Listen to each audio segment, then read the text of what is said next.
अस्सलाम वालेकुम स्टूडेंट्स, मैं हूं आपका अपना वकार अहमद और मैं आप सबको खुशामदीद कहता हूं अपने चैनल वकार एक्सपर्टाइज पर। तो फ्रेंड्स, जैसा कि हमने अपने पिछले वीडियो में अकबर शाह सानी के बारे में डिस्कस की थी, तो आज का जो हमारा लेक्चर है, तो आज हम बात करेंगे बहादुर शाह जफर के बारे में, जो मुगल एम्पायर के लास्ट एम्पायर थे।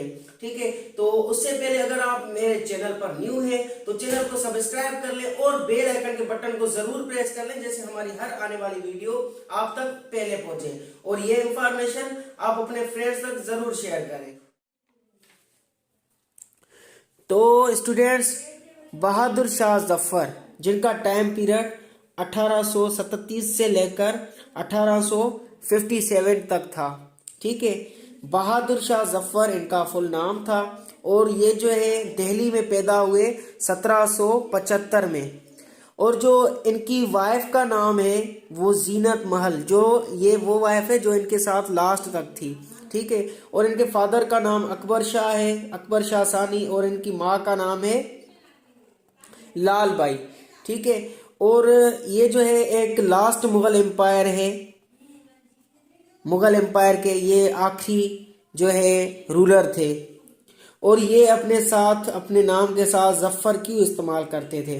क्योंकि इसकी मीनिंग है विक्ट्री, जफर की मीनिंग है विक्ट्री, तो इसलिए ये जफर यूज करते थे अपने नाम के साथ। और ये जो है उर्दू शायर थे, उर्दू में शायरी करते थे। ठीक है, जैसा कि अकबर बादशाह भी शायरी करते थे, पर उन्होंने कोई ऐसी मतलब अपनी शायरी छोड़कर नहीं गए जो हमारे लिए मेमोरेबल हो। पर ये जो है इन्होंने शायरी की भी सही गालिब के थ्रू, ठीक है, और ज़ौक़ के थ्रू, और जो है शाह नसीम के थ्रू। ठीक है, तो ये जो है यहाँ पर अंग्रेज़ों ने इसको एक्साइल्ड कर दिया। ठीक है, मतलब इसको माइग्रेट कर लिया दिल्ली से रंगून में।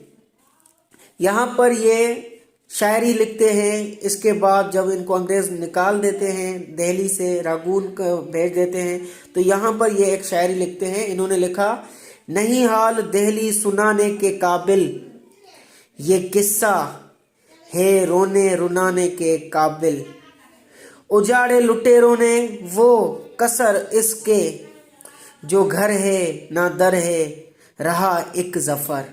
ठीक है, ये इन्होंने शायरी लिखी यहाँ पर। तो शायरी के इनके जो टीचर है वो शाह नसीम थे। ठीक है, इनके जो स्टार्टिंग में टीचर थे, उसके बाद जो है इन्होंने गालिब से भी सीखा और ज़ौक़ से भी सीखा। ठीक है, बहादुर शाह जफर की 4 घरवालियाँ थी, वाइफ्स थी। एक थी अशरफ महल, दूसरी अख्तर महल, तीसरी थी ताज महल। ठीक है, और ये जो है वाइफ जीनत महल, ये भी इनकी चौथी वाइफ थी जो इनके साथ लास्ट तक साथ थी। तो इनके बाद जो है बहादुर शाह जफर के 22 या 26 बेटे थे। ठीक है, जिनमें से कुछ नाम यहाँ पर मैं बता रहा हूँ। मिर्ज़ा दाराबख्त थे, मिर्ज़ा मुगल थे, मिर्ज़ा फतेहुल मुल्क बहादुर थे, मिर्ज़ा हिजर सुल्तान थे, मिर्ज़ा जवाद बख्त थे, मिर्ज़ा शाह अब्बास थे। ठीक है, और जो यहाँ पर इनके जो ये भी जो है एक गुलाम थे। ठीक है, अंग्रेज़ों के, तो ये भी सैलरी पर चलते थे। ठीक है, और उसके बाद जो है यहाँ पर ये पोएट भी थे और ये बहुत परहेजगार थे। ठीक है, पोएट के साथ ये परहेजगार भी थे और ये बहुत एक इज्जतदार मतलब थे। 2 मिनट। इसके जो रीन थी, ठीक है, इसका जो रूलिंग का टाइम पीरियड था, इसमें जो है साइंस ने बहुत डेवलप किया। जो हम लेटर्स भेजते थे यहाँ पर, जो आजकल हम अखबार पढ़ रहे हैं, ठीक है, प्रेस रिलीजिंग भी इनके ही टाइम पीरियड से स्टार्ट हुआ था। ठीक है, और यहाँ पर जो कॉलेज भी खोली गई। ठीक है, यहाँ पर डिफरेंट साइंस एक्सपेरिमेंट के लिए, ठीक है, दिल्ली में खोली गई एक जो कॉलेज थी, जिनको मतलब बच्चों को उनको सिखाने के लिए कि साइंस क्या होती है, उनको ये सब कुछ बताने के लिए। ठीक है, तो यहाँ पर जो और इस टाइम पीरियड में शहनशाह हिंदी सिर्फ अपनी अवाम के एक सपोर्ट में थे कि वो सोच रहे थे हमारी आख जो लास्ट आँच है सिर्फ यही है कि शहनशाह हिंद हमें रूलिंग करे और यही हमें यहाँ से छुटकारा दिलाए। ठीक है, तो यहाँ से जो यहाँ पर जो है सब बेजार हो गए थे, जैसे मुगल्स के पास आ रहे थे सब रूलिंग करने के लिए, जंग करने के लिए। ठीक है, तो इनके साथ भी मतलब ये ईस्ट इंडिया कंपनी जब आ गई तो ब्रिटिशर से भी सब बेजार होकर यहाँ पर इन्होंने रिवोल्ट करना स्टार्ट कर लिया था, सबने मिलकर। ठीक है, क्योंकि ये इनके जुल्म से, ब्रिटिशर्स के जुल्म की से बहुत तंग आ चुके हुए थे। झांसी की रानी और मंगल पांडे, बहादुर शाह या फिर हिंदुस्तानी कोई भी जो है ना नेशन, वो इन्होंने जो इसको जो टाइटल दे दिया। ठीक है, ये जो सारे मिल गए कि इनके साथ बगावत करनी है, तो हिंदुस्तानी जो नेशन थी इन्होंने इनको टाइटल दे दिया वार ऑफ इंडिपेंडेंस। ठीक है, ये आज़ादी की जंग जो है लड़ी जाएगी, तो उन्होंने ये इनको नाम दिया था। उसके बाद शहनशाह हिंद जलालुद्दीन अकबर और शिवाजी, महाराणा प्रताप, इन्होंने क्या किया, ये यहाँ पर एक ही यूनिट पर खड़े हो गए। ठीक है, पहले आपको पता है कि मुस्लिम अलग थे, मराठे अलग थे, ये सारे के सारे राजपूत वगैरह अलग थे, पर यहाँ पर अभी जो है अंग्रेजों से छुटकारा लेने के लिए ये इकट्ठे हो गए और सिर्फ इनका यही मकसद था कि अंग्रेजों को बाहर निकालना है। और इन्होंने यहाँ पर एक स्लोगन भी लगाया, नारा भी लगाया कि अंग्रेजों हिंदुस्तान को छोड़कर जाओ।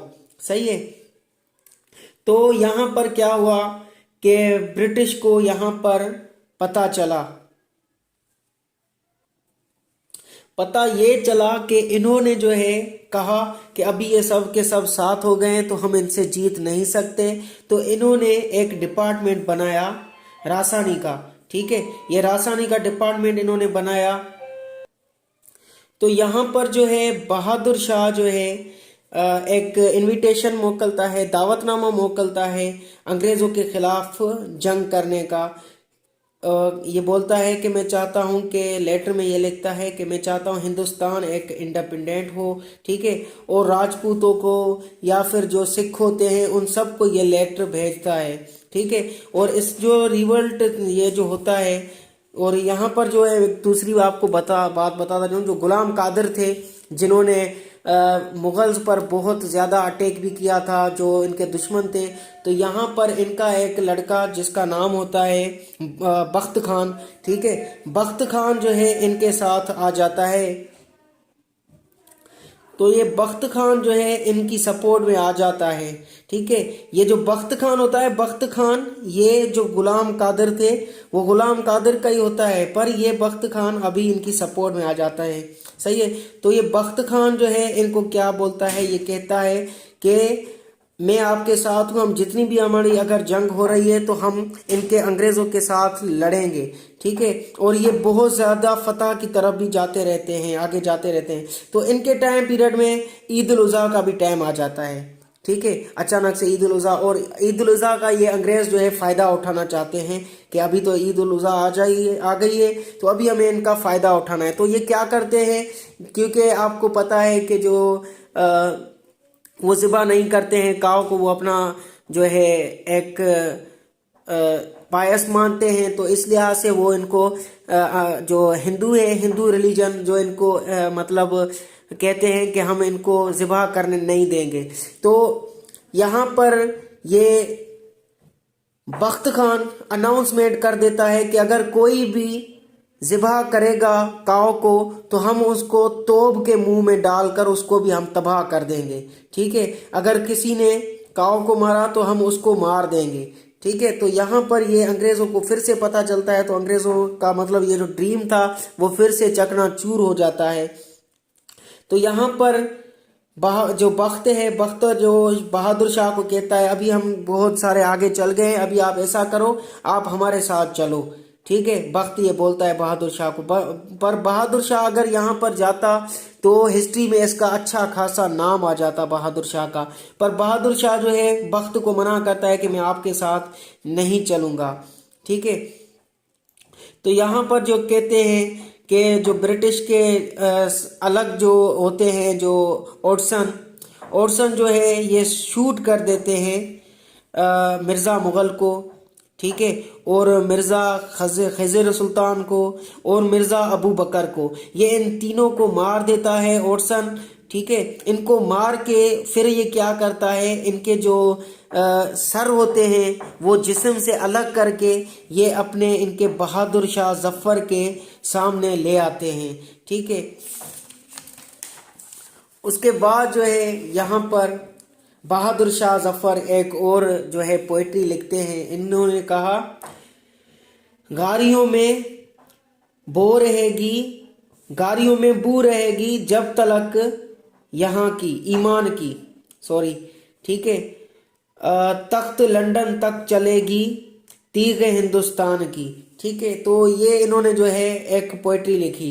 इसके दौरान जो है 1858 में ये जो है 25 से 30 जो दिन होते हैं इनके जो कोरट चलती रहती है। आखिर बहादुर शाह जफ़र को बर्दाश्त करना पड़ता है उसमें, ठीक है। और डिफरेंट टाइप्स के यहाँ पर जो है इनके साथ जुल्म भी किए जाते हैं।